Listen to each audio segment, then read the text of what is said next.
Hari ni kita cerita kita untuk mencabut ubi, geng. Ubi dah tombang, geng. Sebab hujan itu pun dah condong.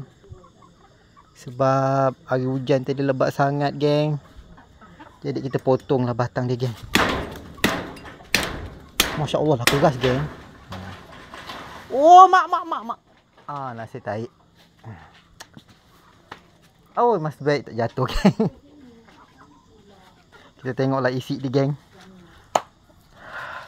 Sorry lah, geng, aku pun cabut sebelah tangan.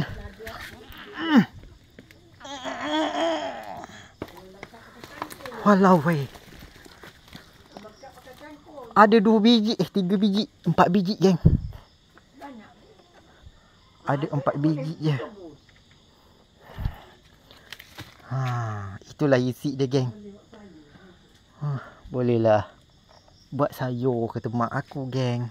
Okey, kita jumpa lagi, geng. Inilah hari ini cerita menanam ubi, mencabut ubi. Assalamualaikum.